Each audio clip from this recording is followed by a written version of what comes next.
Here. Okay, welcome everyone to another webinar brought to you by OptionSlam.com.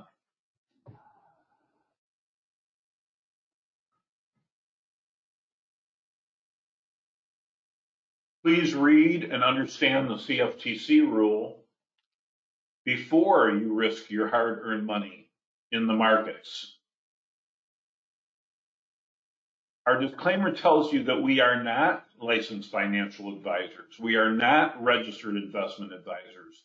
Therefore, we do not provide investment, nor do we provide financial advice, nor do we make investment recommendations.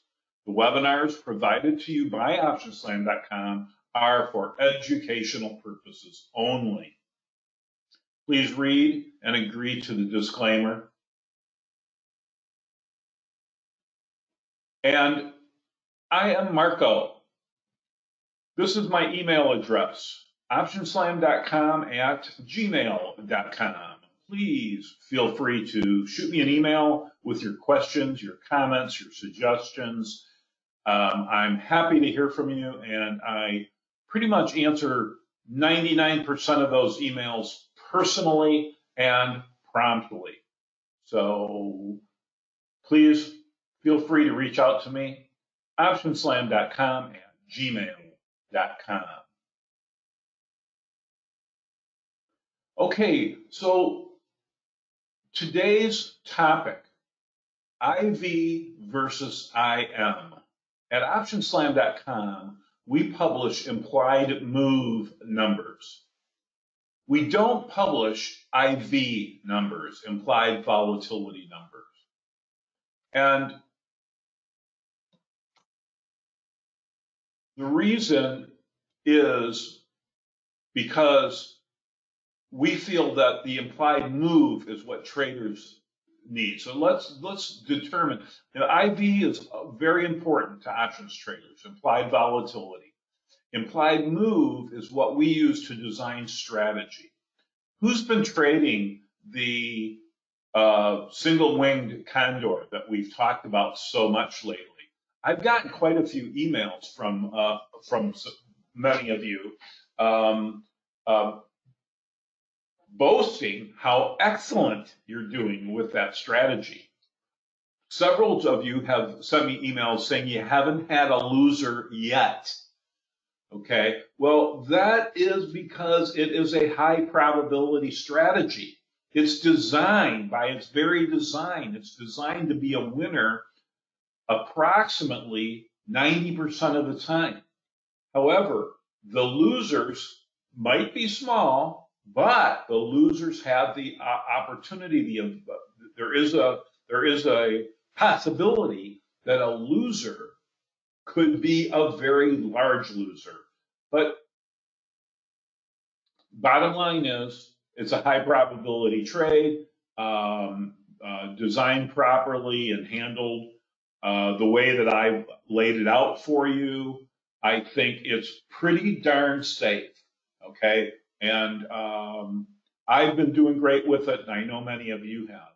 Can you guys tell me, anybody have any issues? Anybody having any trouble with a single-winged condor trade that has turned into a loser and need help managing it?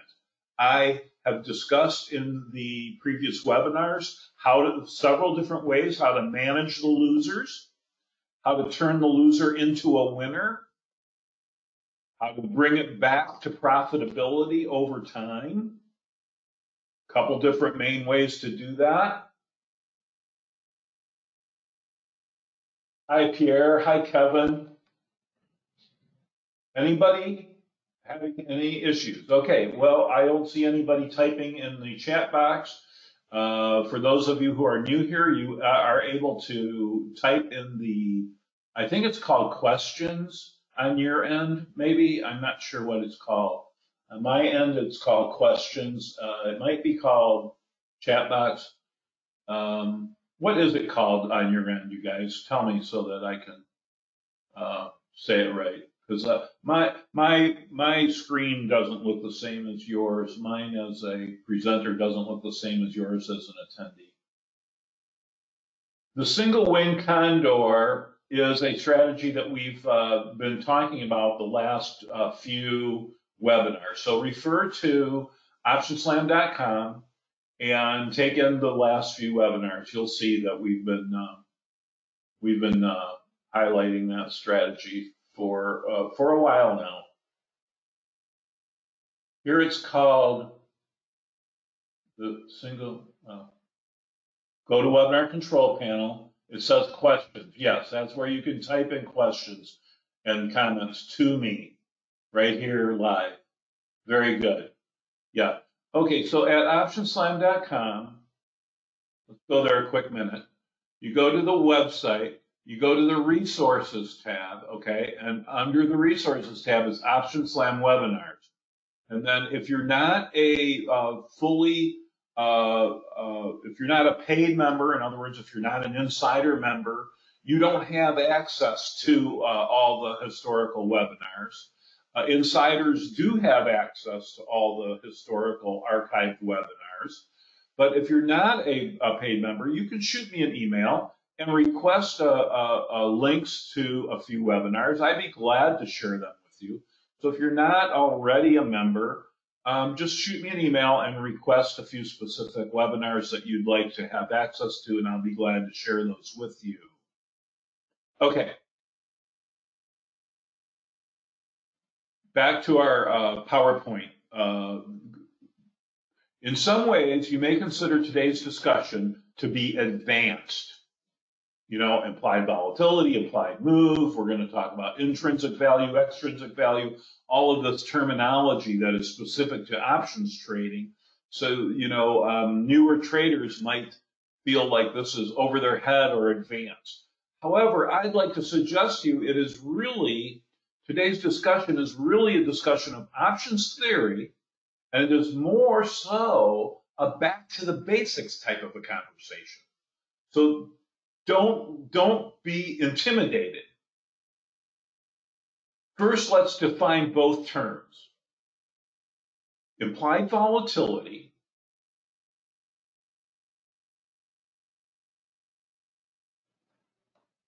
is defined by at Investopedia.com. They say it very well.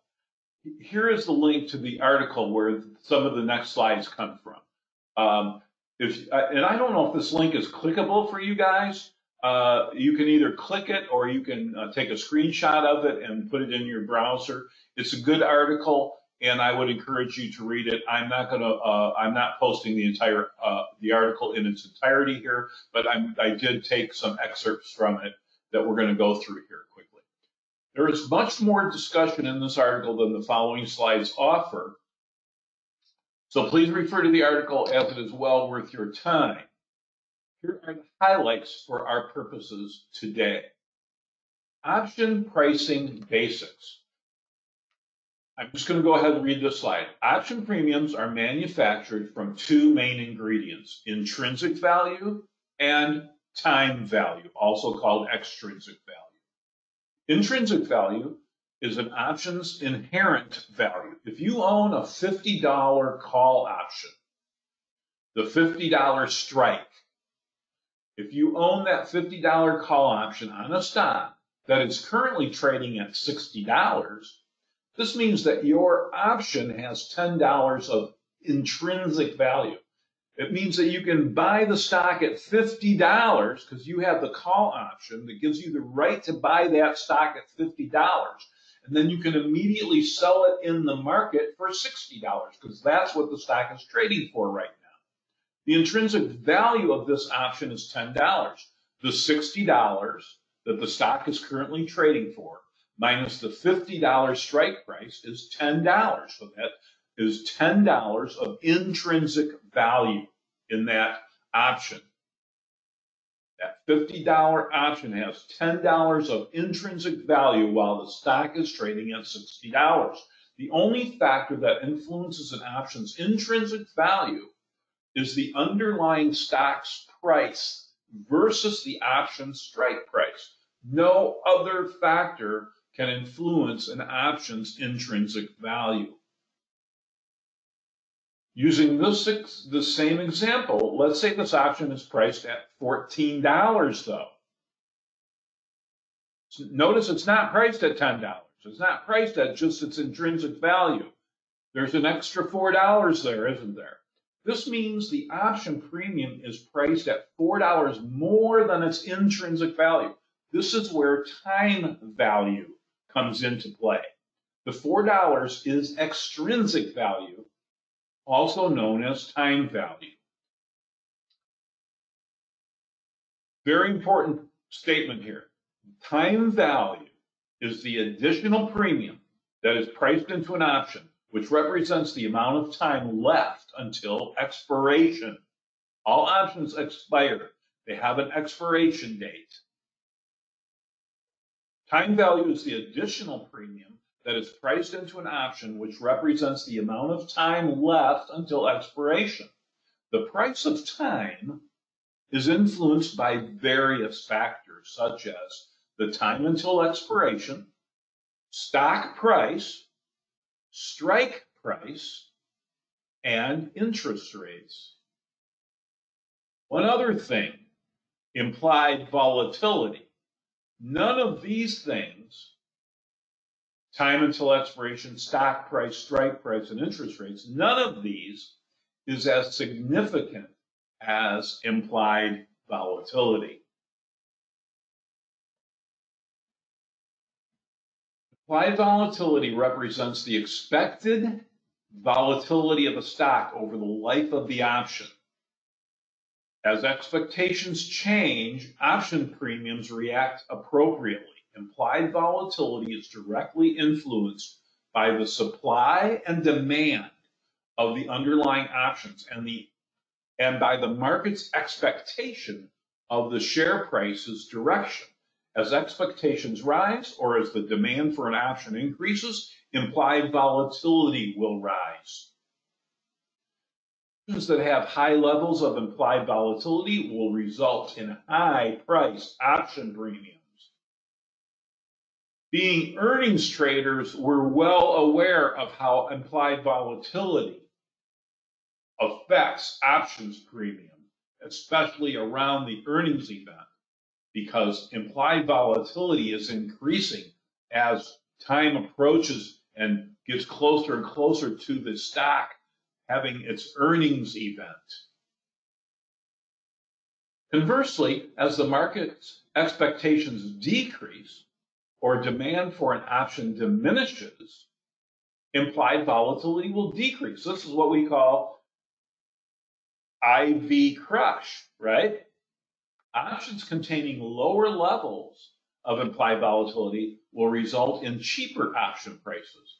This is important because the rise and fall of implied volatility will determine how expensive or cheap time value is to the option, which can in turn affect the success of an options trade.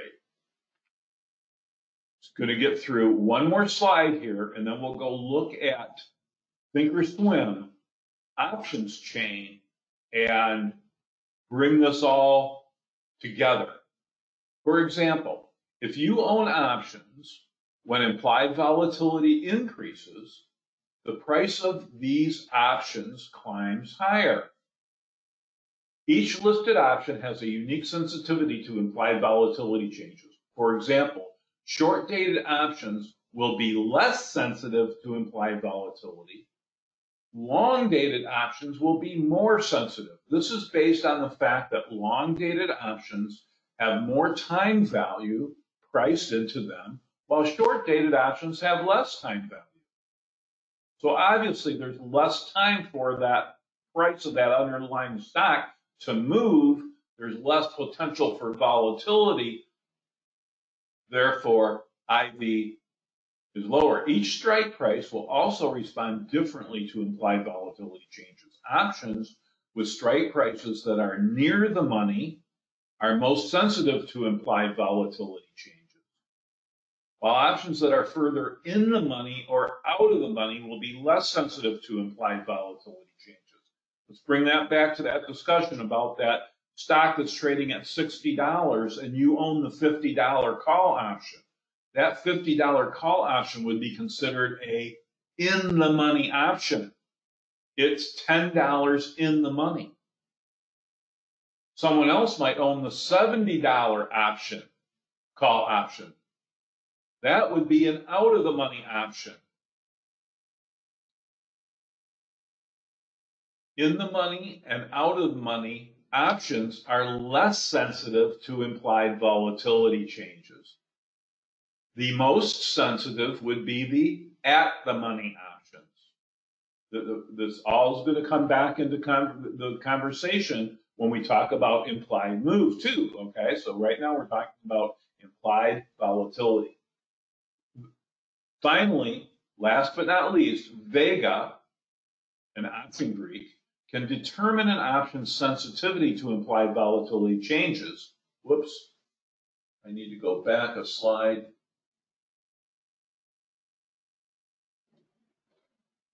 Vega, an option Greek, can determine an option's sensitivity to implied volatility changes. Keep in mind that as the stock's price fluctuates and as the time until expiration passes, Vega values increase or decrease depending on these changes. This means an option can become more or less sensitive to implied volatility changes. So enough on that. Let's go over to the Thinkorswim platform. And first, before we even do that, we'll come back to the PowerPoint and we'll talk about implied move next. Before we go to Thinkorswim, let's quickly go over here to OptionSlam.com. And let's just take a look quickly at the most popular page at OptionSlam.com is the stock screener. Okay. Insider members have full access to the stock screener. You can save various different screenings. I've got a few saved up here. I typically use my generic screener, which uses very few criteria to screen our database of over 6,000 stocks that we follow at OptionSlam.com. And we filter through those based on these filters here. My generic screener only looks at a few things. It narrows it down. It takes out all stocks except those ones that have weekly options. So I chose stocks with weekly options. I chose all markets, all sectors, EVR, earnings volatility rating of a 1 or above. I don't have a maximum set. I could set a maximum of 5 or whatever, but I don't have, just as long as the EVR is over 1, it's going to be not filtered out. I'm filtering out stocks that are below $20. You can put any number in here you want. You can put a max number in here, et cetera, et cetera. I'm including all market capitalization. I'm including all short interest levels, but I'm narrowing down my field of stocks that I'm willing to look at to stocks that are reporting within 1 week from today, reporting their earnings event within 1 week from today, and have an average daily volume, the stock itself, an average daily volume of 2 million shares a day. So this is going to take our list of 6,000 plus stocks down to just 27 stocks, with that simple set of filters. And here's the stocks that meet that criteria and are going to be reporting today. So let's take a look. Okay, so we got Uber and Disney are on the list today, MGM. Here's Chevron. No, excuse me, it's CVS. CVX is Chevron. CVS is CVS Health. Let's see, who else do... here's Philip Morris, Baxter. Here's Abivai, Expedia, PayPal. So a lot of names that we all recognize here, and some of them that aren't quite as recognizable, but still meet that set of criteria. Now, using OptionSlam.com from this report, pulled out of the stock screener, you can go to the stock specific pages. Let's find one. Let's see. PayPal is that one's usually a kind of a, let's see, where was PayPal? It was on this list. I can sort this list by, right now it's sorted by earnings date. I can sort it by symbol, and let's get rid of this pop-up here and submit that. Okay, now it's sorting by symbol. There's PayPal. So I can right-click on PayPal and open that link in a new tab and go to the PayPal stock-specific pages. So here I am.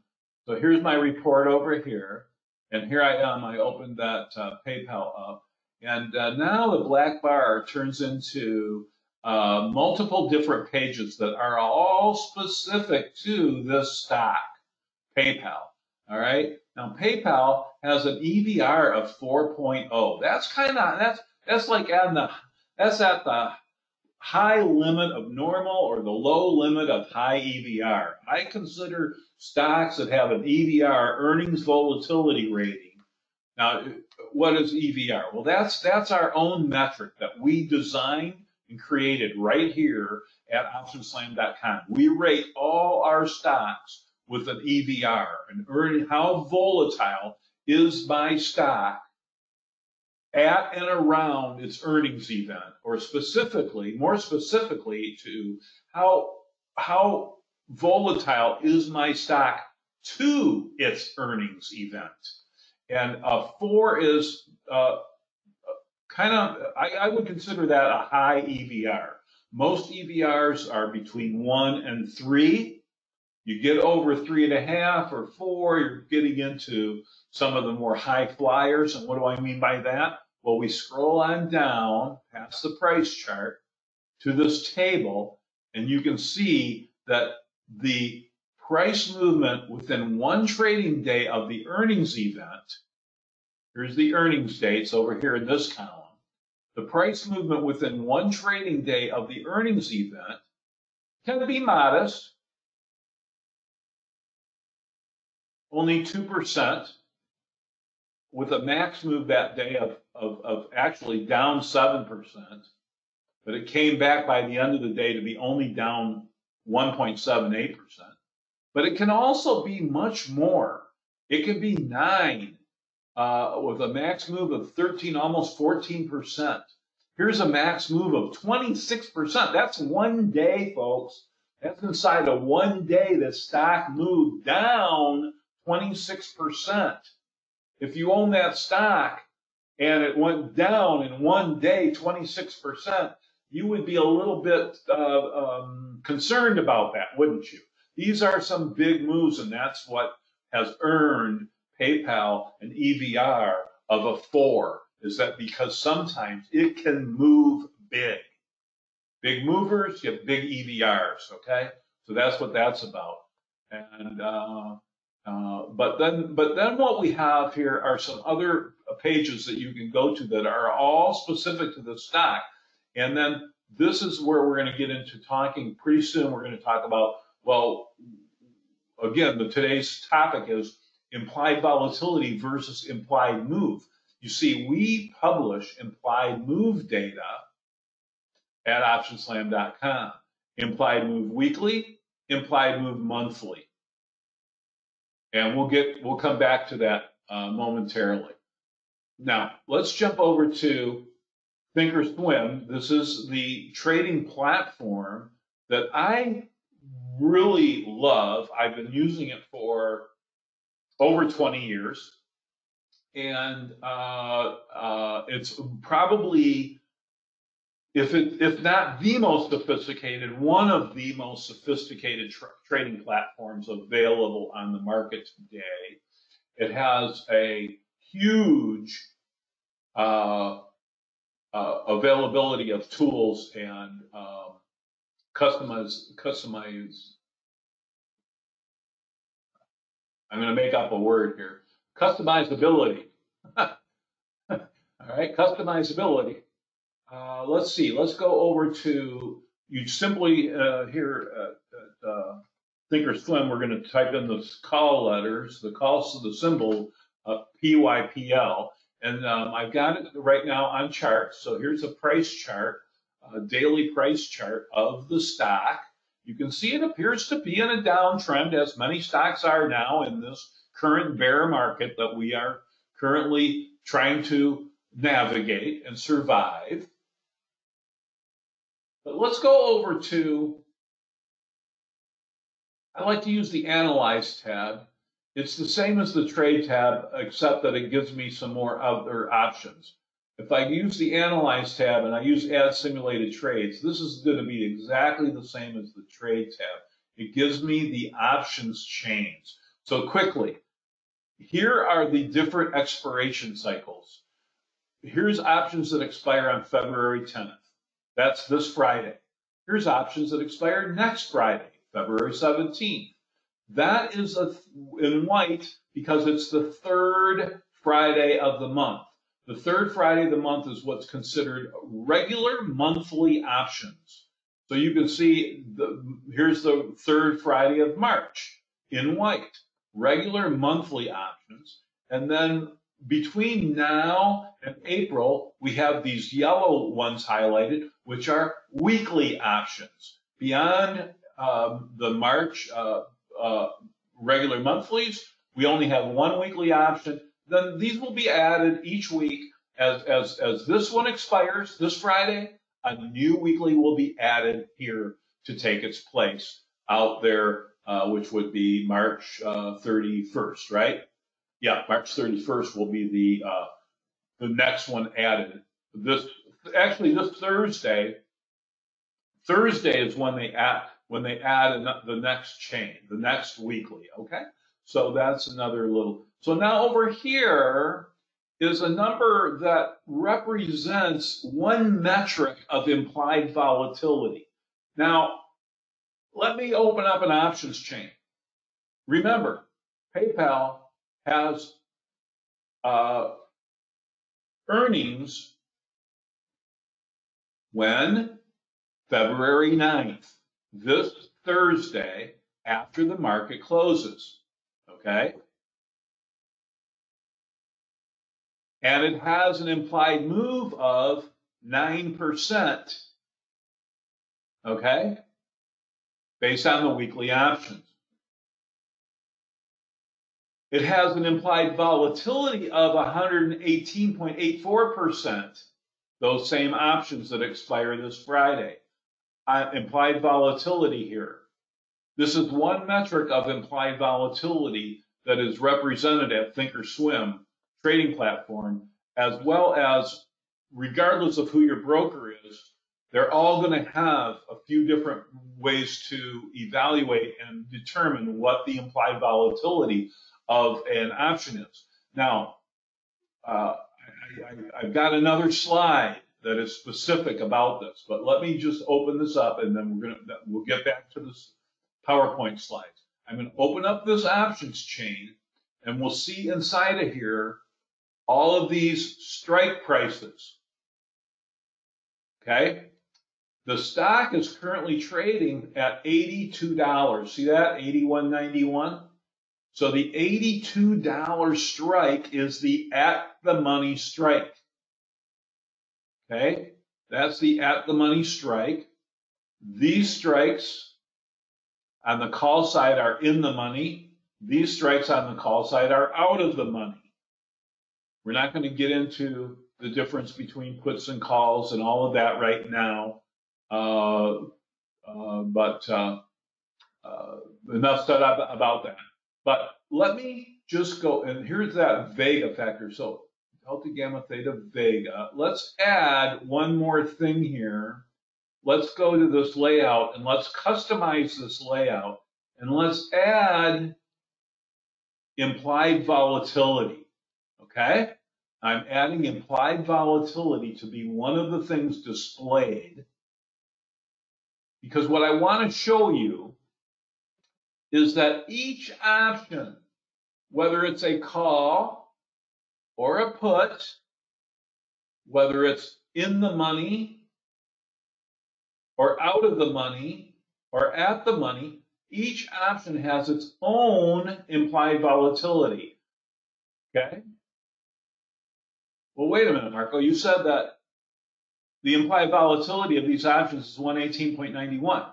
Well, that is a normalized number. It is an average. Think of it as an average. It is not the actual implied volatility of all the options. Every single option has its own implied volatility, technically.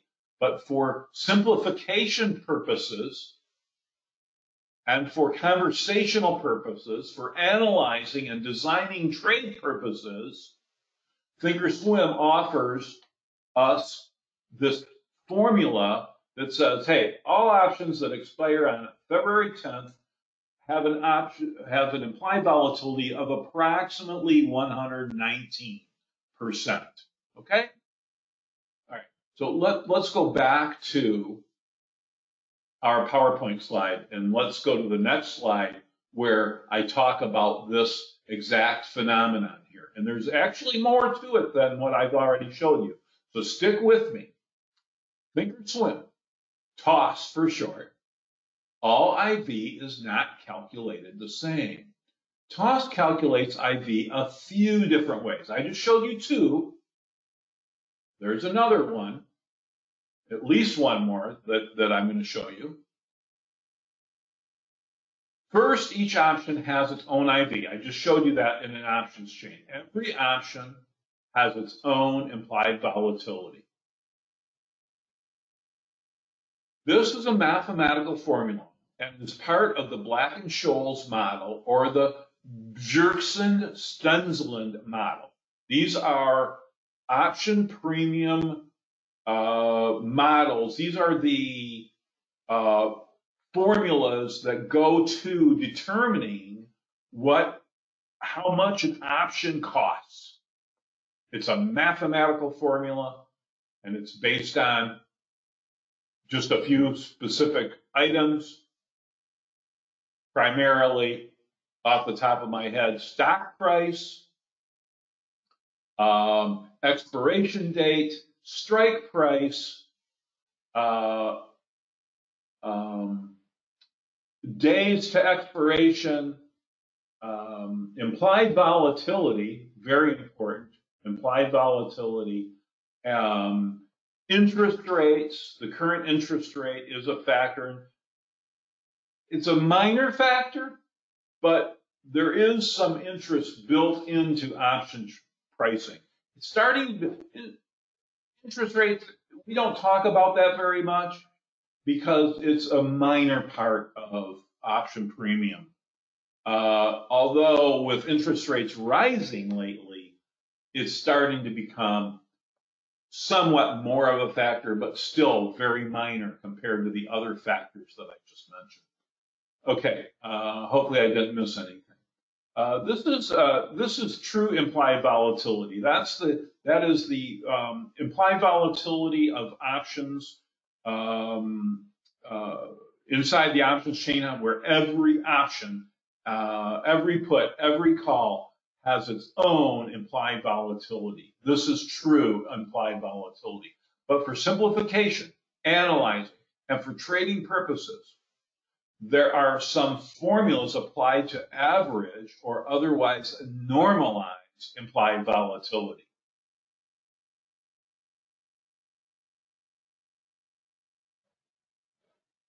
Let's go back to the trading platform, Thinkorswim.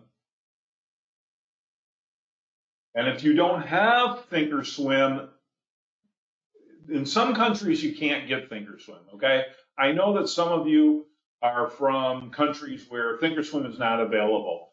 But there are other alternative platforms that you can use that are very capable.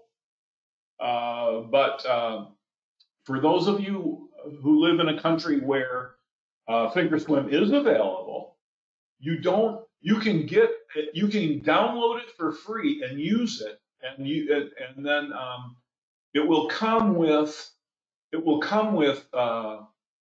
Delayed data, all you need to do is call Thinkorswim up on the phone or send them an email and say, hey, I'm trying out your platform. I'm interested in evaluating your platform. I'm thinking about funding my account with real money, but could you switch me over to real-time data? Oh, I'm on delayed data here right now. That's weird. I'm surprised I'm on delayed data. Huh. Well, I guess I need to do that. I thought because I do have a real account there, I thought my simulated trading account would be on real-time data, but it's not. I'm surprised by that. Anyway, you can just call them up and tell them that could you switch me over to real-time data so that I can properly analyze your software to determine whether I want to open up an account or not. Okay, and then they'll flip that over to real-time data for you. So anyway, let's see. Let's see. I lost my train of thought. Where was I going with this? Oh yeah. Okay. So there's another. So I showed you two. Okay. So let's look at. So for example, you go to the regular monthly options that expire next Friday, and we can see that the implied volatility. Let's look at the at-the-money option, the 82, right? It has an implied volatility of 78. The call on the call side. I'm looking at calls over here, puts over here. Okay, so the calls have implied volatility, the 82 of 77.66. If I look at that same 82 strike in the options that expire this Friday, they have an implied volatility of 120. Why such a difference? Well, because earnings is, remember when? The 9th, this Thursday. So the options that expire this Friday have the potential to move bigger between now and Friday. There's a lot of potential for movement, whereas the options that expire, I'm not quite saying that exactly right, but I think you get the idea. All right. So that's one metric. There's the actual implied volatility. Here's the implied volatility of the averaged or the formula applied volatility for all options that expire on February 10th. And as you go down through all these different expiration cycles, you see they all have a different set of a different number there. But there's one more I want to show you. And I would caution you about this next one. If you go to the charts tab and you go to the studies, and there are literally hundreds of studies that can be applied here. But let's go to volatility studies. And in volatility studies, let's go to implied volatility. And let's add that study to our price chart. And let me edit that, and I'm going to plot that. Let's see, edit that study, and I'm going to move that study up.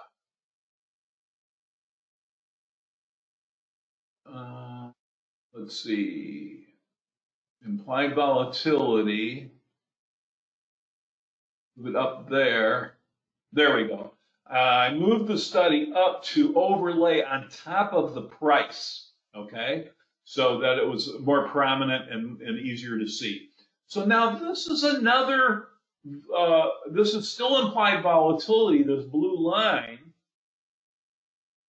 And as you can see, this blue line, it starts, these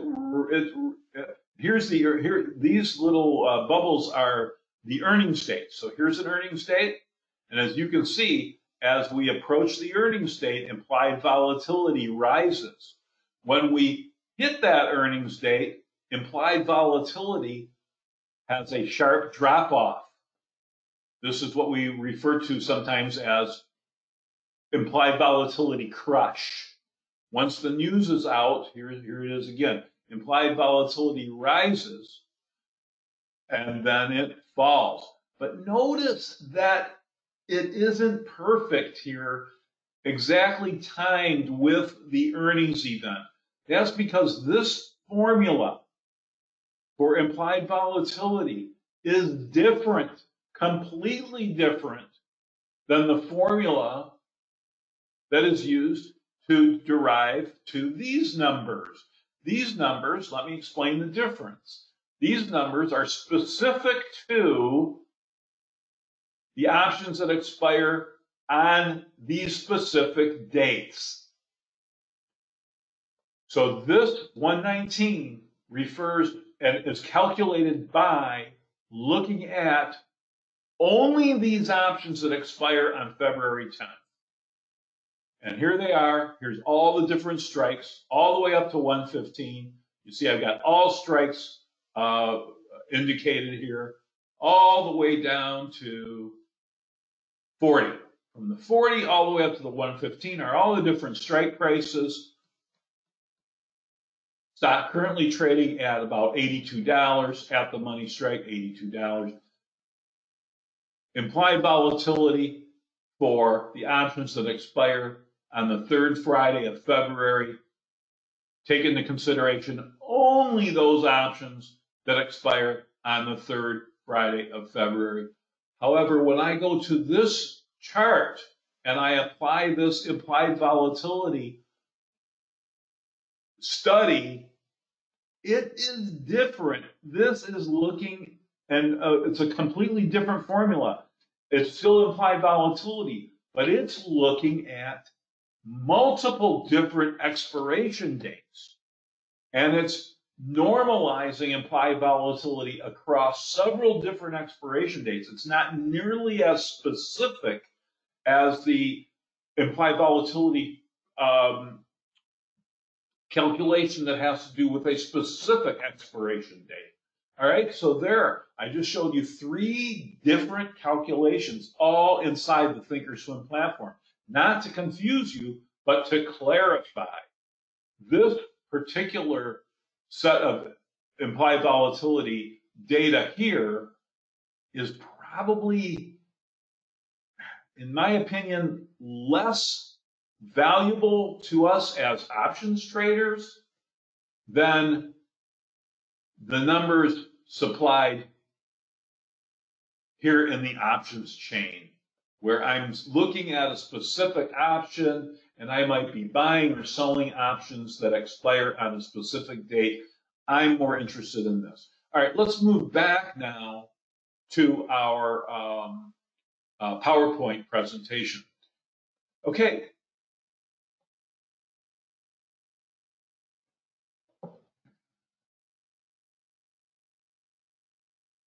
Just a quick second, let me just see something here. Underlying stock, not IB, is that correct? Question, the volatility in the Black-Scholes model is volatility of the underlying stock, not IB. No, that's not correct, Kevin. It is implied volatility. In the Black-Scholes model, all right, so let's go, what you're talking about is historical volatility. Historical volatility is not part of, I shouldn't say it's not part of, but there's a difference, and I wasn't prepared to talk about the difference between historical volatility versus implied volatility. But the Black-Scholes model and the options pricing models are take into consideration implied volatility, not necessarily historical volatility, and there is a difference, okay? We don't have the time to get into that in a lot of detail, but that would be, that's a great topic and it's a great question.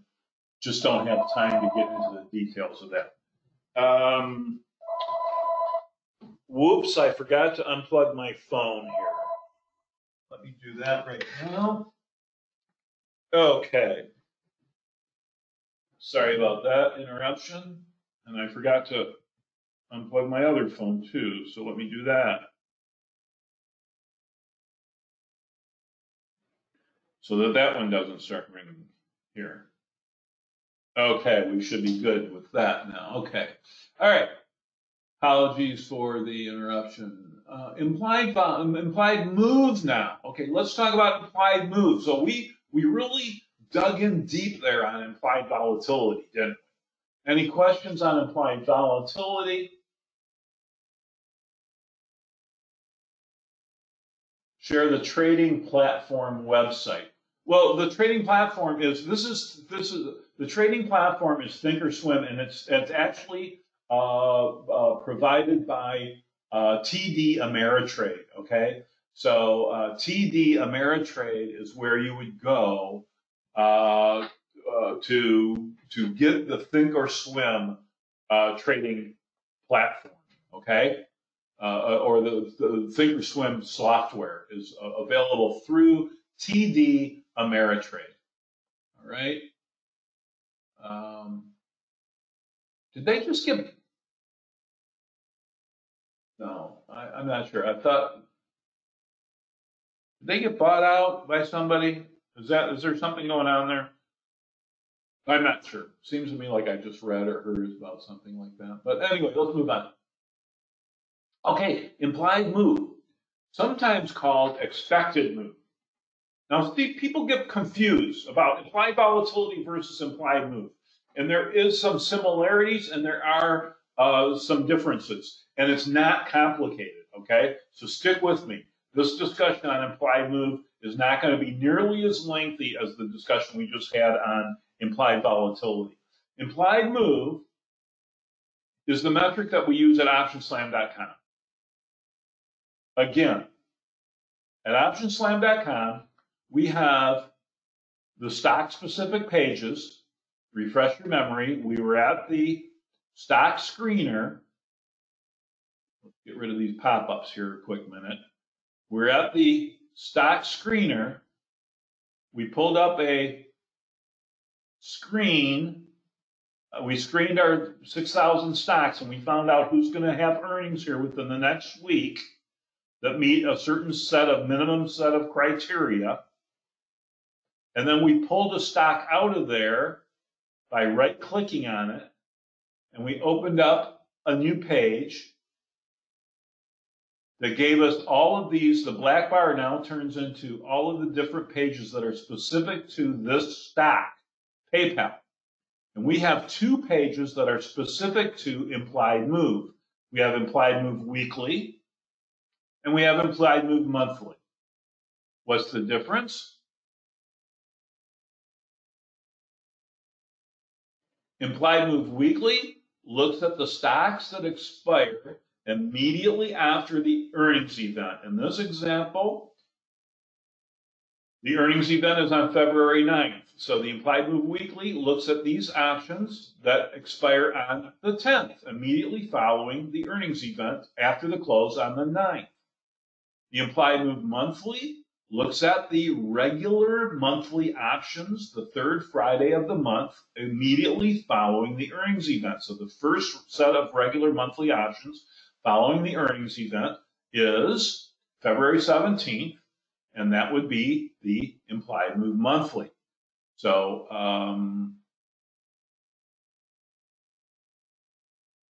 implied move weekly page, if I click on that, it there's a couple of charts here. Okay, there's a couple of charts here. This is very interesting to see these green candles to me, because this is not often do you see this. I wish I had time to talk about that, but there are some webinars in the archived webinars that talk about these charts in detail. We don't have time today. We're almost out of time, as a matter of fact, already. But here's the implied move weekly page. And this chart, both of these charts are derived from the information in this table down here below. All right? And the same with the implied move monthly page. If we go to the implied move monthly page, we have some charts here as well. And these charts are derived from information that is supplied in this table below. Again, refer to resources, Option Slam webinars. You can scroll back through the webinars and find some other webinars where we got into deep dive detail on these two different pages, the Implied Move Weekly page and the Implied Move Monthly page. Let's get back to our PowerPoint presentation so we can identify the differences between implied volatility and implied move. So the implied move, this is the metric that we use at OptionSlam.com. This is a more straightforward way to assess a potential options trade. Implied volatility is kind of esoteric, and it's so different across so many different stocks. But implied move is much easier to understand. Let me explain. Implied move is a simple calculation. A simple calculation. Since options are theoretically priced to perfection, we use option prices to determine implied move. Okay, we use the option price to determine implied move. Remember, option price or premium is made up of intrinsic value, extrinsic value. Intrinsic value is made up of only one thing: how much the stock is in the money. If it's not in the money, it has no intrinsic value. If it's in the money, it has some intrinsic value, and it's a specific amount. If it does not have any intrinsic value, then all it has is extrinsic value. And even stocks that do have intrinsic value also have time value or extrinsic value. Remember? Okay, so since options are theoretically priced to perfection, we use option prices to determine implied move. At the money options have no intrinsic value. We were looking at PayPal. The 82 strike is not in the money. The stock is actually trading for what? $81.64. So the closest strike to that is 82. There is no intrinsic value. There is only extrinsic value. Pure extrinsic value in that 82 strike. So what we do is, so the at the money options have what? A 50-50 chance of being in the money come expiration day. So if the stock is trading at 82 today, what's the chance that the stock is going to be in the money or out of the money, or the $82 strike will be in the money? What's the chance that the stock will be above 82 or below 82? If it's above 82, the 82 strike will be in the money. Well, the chances are a flip of the coin. There's a 50-50 chance. We don't know what the future brings. At the money options have a 50-50 chance of being in the money come expiration day. Does that make sense? To calculate implied move, we simply use the price of the at the money straddle. Well, what's a straddle? Okay, straddle is a simple option strategy that buys a put and a call at the same strike. And if we're going to use the at the money straddle, we would use the 82 strike straddle price. The 82 strike put, the price of the put plus the strike of the plus the price of the at the money 82 call equals the price of the straddle. Buying the call and the put at the same time, with options being priced to perfection, this suggests that the price of the underlying equity is likely to move up or down in price by this same number. Let's look at that. What is the implied move right now? And I'm going to buy the straddle. That's the call plus the put, costs $7.13. The implied move between now and Friday, the options are pricing in based on the at the money straddle 82 strike price move up or possibly down. We don't know which way the price is going to go, but we do know that the implied move is it's probably going to go up somewhere around or down somewhere, up or down somewhere around $7. And we use this. If you guys, those of you who've been around, you know that I use implied move data for all of my options trading and design of strategy. We always refer to the implied move to design strategy. Specifically, we've been talking about the single wing condor recently. We specifically use the implied move to determine what strikes to buy and sell. We use the implied move. So let's see, implied move options. Okay, so that implied move takes in. Okay, so implied move takes in all the factors which go to creating option premium, including IV. Implied move is, I like to think of it as a derivative of implied volatility, because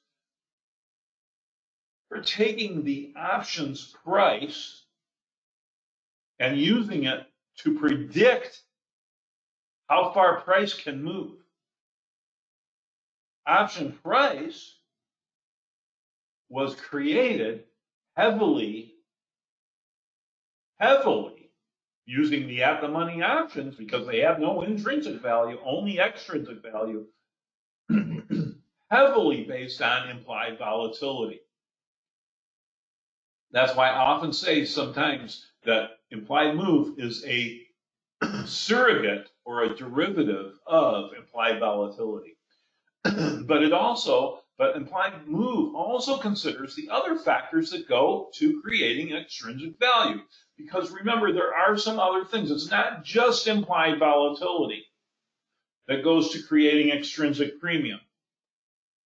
We talked about this, but I'm going to refresh your memory. Remember the statement in the first slide defining implied volatility. Time value, extrinsic options premium, is the additional premium that is priced into an option, which represents the amount of time left until expiration. The price of the time is influenced by various factors, such as time until expiration, stock price, strike price, interest rates, and implied volatility. But most importantly, and most significantly, implied volatility.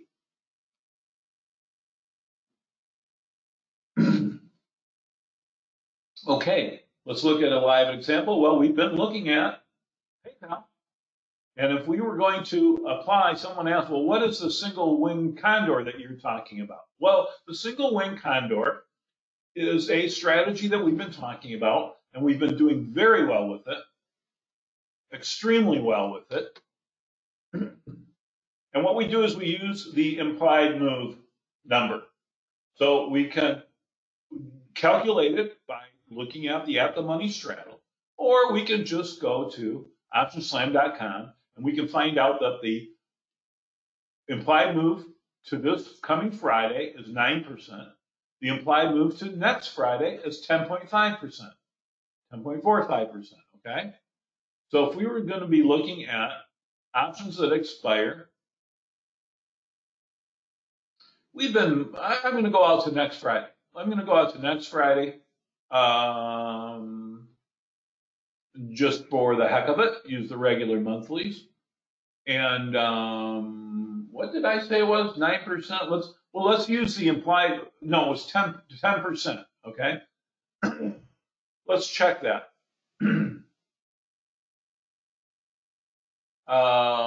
Let's see, do we have an 82 strike? Stock is at 82.62. Oh, the stock came up quite a bit here just while we've been talking, didn't it? It came up from 81.60 all the way up to 82.60 just while we've been talking. Again, I'm a little confused whether this is actually delayed data or if this is live data. I'm not really sure. I'm a little surprised by that. So let's use the 8250 strike because that's closest to where the stock is currently trading, 8260. So the 8250 is, let's buy that straddle, and that is $8, which is 10% of $82, right?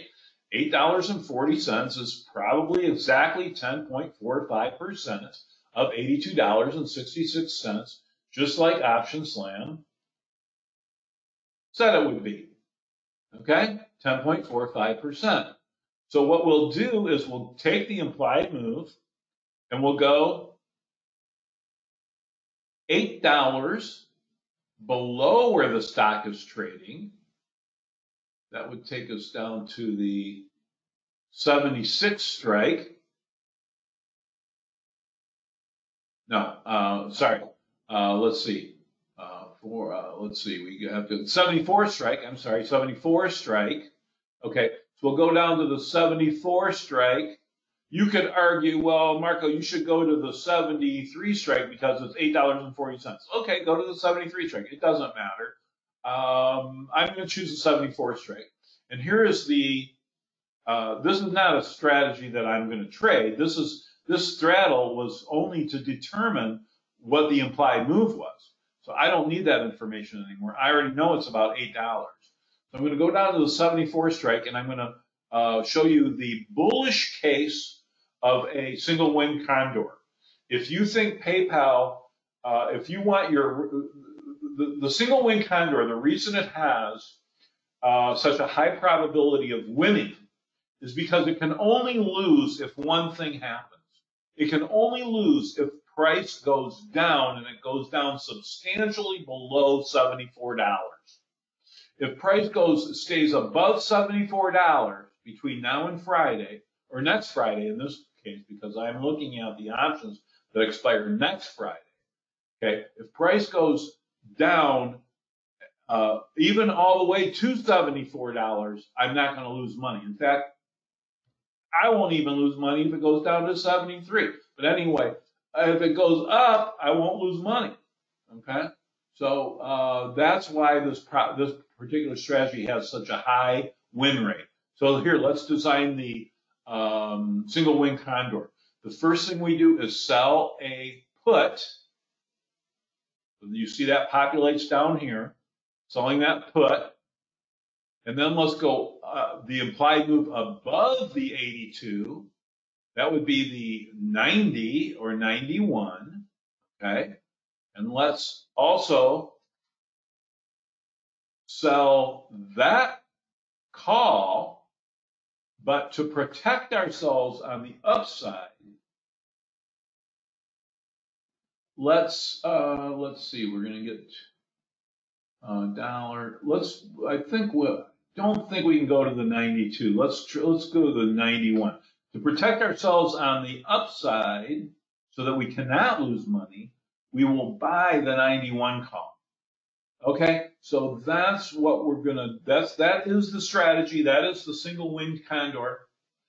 And let's see, it brings in $1.33 credit. If I just lock that in for a moment, that price brings in $1.33 credit. And let's look at it in risk profile on the Analyze tab. Okay, and this is a profit and loss risk graph of that trade. As you can see, here's the price trading currently at about $83. And if price goes up anywhere, you see that blue line stays above the zero line. So above the zero line is profit, below the zero line is loss. If stock goes down from where it is right now, down to the 74, which is the strike that we sold on the put side, we still make maximum profit. In fact, we make profit all the way down to 72.69 approximately. 72.69 is where we break even. Anything below 72.69 is where we begin to lose money. Now, what is the probability of profit here? The likelihood here is 3.89%. No, let's move this to here. The probability of price going this low, the theoretical probability is only 1.2%. Theoretical probabilities suggest that there is only a 1.2% chance that price is going to go below this number between now and next Friday.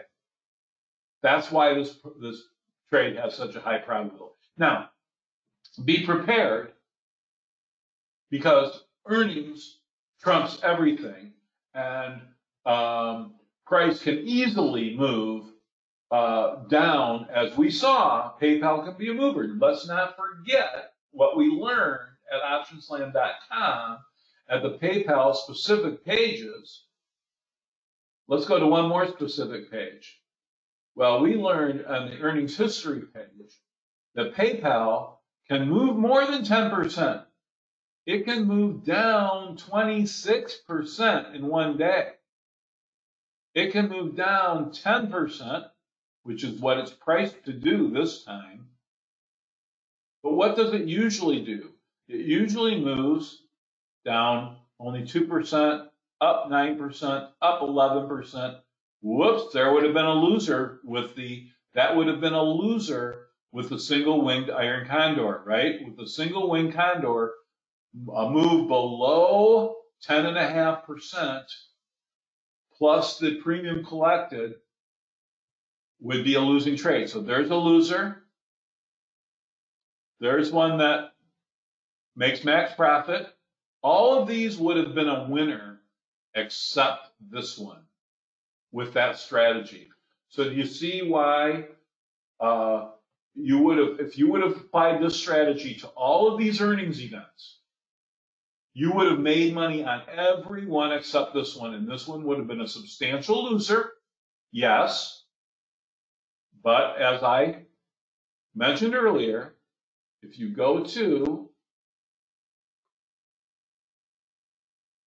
the resources tab, OptionsLand webinars, and go into the archives and look at the most recent 3 or 4 webinars that we've had, in some of those I discuss exactly how you manage this trade in the case of a losing event.